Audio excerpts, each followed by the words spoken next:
ఉమ్మడి ఉభయ గోదావరి జిల్లాల ఎమ్మెల్సీ ఎన్నికల పోలింగ్ కొనసాగుతోంది. కాకినాడలో ఓటర్లను పోలింగ్ కేంద్రాల వరకు తీసుకురావడానికి అభ్యర్థులు ప్రయత్నాలు చేస్తున్నారు. మరోవైపు పోలింగ్ పర్సెంటేజ్ పెంచడంపై అధికారులు దృష్టి పెట్టారు. దీనిపై మరింత సమాచారం మా ప్రతినిధి సాయి సుధీర్ అందిస్తారు. జిల్లాల గ్రాడ్యుయేట్ ఎమ్మెల్సీ ఎన్నికల పోలింగ్ కొనసాగుతుంది. దానికి సంబంధించి కూడా కాకినాడ జిల్లా వ్యాప్తంగా దాదాపు 70,000కు పైగా ఓటర్లు ఉన్నారు.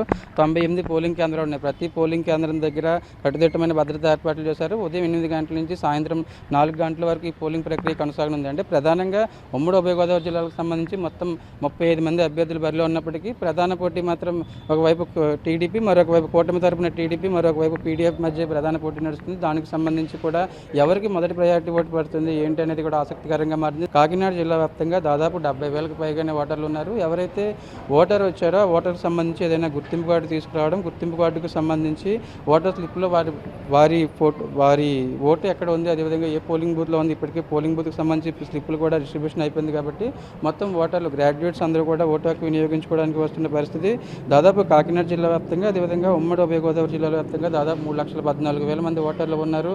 అదేవిధంగా మొత్తం 450కి పైగానే పోలింగ్ కేంద్రాలు ఉన్నాయి. వాళ్ళు ఇచ్చిన ఏదైతే బ్యాలెట్ పేపర్లో 35 మంది అభ్యర్థుల ఫోటో, అదేవిధంగా పక్కన వారికి ఏ ప్రయారిటీ ఓటు వేయాలని వీళ్ళు ఎన్నికల సిబ్బంది ఒక పెన్ ఇస్తారు. ఆ పెన్కి సంబంధించి వారికి ఏ ప్రయారిటీ ఓటు వేయాలి, మొదటి ప్రయారిటీ, అదేవిధంగా రెండో ప్రయారిటీ, ఆ విధంగా వాళ్ళని డిసైడ్ చేసుకోవచ్చు. ఇక్కడ మొత్తం ఈ పోలింగ్ బాక్సులన్నింటికి కూడా ఏలూరు కలెక్టరేట్కి తీసుకుని వెళ్తారు. ఈ కౌంటింగ్ అక్కడే ఉంటుంది. కాబట్టి మొత్తం కాకినాడ జిల్లా వ్యాప్తంగా ఉన్న ఈ పోలింగ్ బాక్సులన్నీ కూడా ఏలూరు కలెక్టరేట్కి తీసుకుని వెళ్తారు. ఓటు హక్కు వినియోగించుకున్న వాళ్ళందరూ ఇప్పుడిప్పుడే వచ్చేస్తున్న పరిస్థితి. దీనికి సంబంధించి కూడా అంటే మరొక వైపు హెల్త్ క్యాంపులు కూడా ఏర్పాటు చేశారు. ఏదైనా ఎమర్జెన్సీ అయితే ఎటువంటి పరిస్థితి ఉంటే పూర్తి స్థాయిలో హెల్త్ క్యాంపులు కూడా ఏర్పాటు చేశారు. మనం ఇక్కడ విజువల్స్లో చూసుకోవచ్చు. లోపల ఈ పద్ధతిలో వారి పోటీ చేసే అభ్యర్థుల జాబితా ఉంటుంది. అదేవిధంగా వారి పోస్ట్ బ్యాలెట్కి సంబంధించి ఈ విధంగా స్లిప్ ఇస్తారు అధికారులు.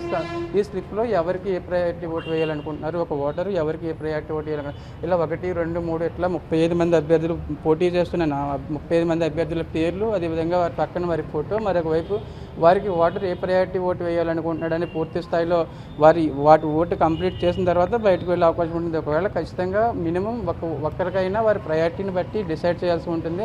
ఏదైతే ఈ బ్యాలెట్ బాక్స్ సంబంధించి ఆ స్లిప్లో పూర్తి స్థాయిలో వాళ్ళు ఓటు వినియోగించుకున్న తర్వాత దానిని హోల్డ్ చేసి వాళ్ళు దేనికి ఏ ప్రయారిటీ ఎవరికి వేస్తారని పూర్తి స్థాయిలో కంప్లీట్ అయిన తర్వాత లోపల మనం విజువల్స్లో చూసుకోవచ్చు. ఆ బ్యాలెట్ బాక్స్లో వాళ్ళు ఇచ్చిన స్లిప్ వేసి, అంటే ముందు పీఓలు అదేవిధంగా ఏపీఓల దగ్గర వాళ్ళు స్లిప్ కలెక్ట్ చేసుకుని దాని తర్వాత దాని మీద లోపలికి వెళ్ళి వారి ప్రయారిటీ చూపించిన తర్వాత ఆ స్లిప్ని మొత్తం బాక్స్లో వేయాల్సి ఉంటుంది. దీనికి సంబంధించి కూడా ఒక్కొక్క బాక్స్లోనూ దాదాపు 400కి పైగానే ఓట్లు పట్టే అవకాశం కనిపిస్తుంది. అంటే ఒకవేళ ఏమైనా అవసరమైతే రిజర్వ్డ్ బాక్స్లు అవసరమైనా, రిజర్వ్డ్ పర్సన్స్ అవసరమైన కలెక్టరేట్లో ఎప్పటికప్పుడు మానిటరింగ్ చేశారు, ప్రత్యేక సిస్టమ్ ఏర్పాటు చేశారు. దీనికి సంబంధించి కూడా కాకినాడ జిల్లా వ్యాప్తంగా 7 నియోజకవర్గాల్లో అయితే ప్రస్తుతానికి ప్రశాంతంగా పోలింగ్ కొనసాగుతుంది. సాయంత్రం 4 గంటల వరకు పోలింగ్ కొనసాగుతుంది.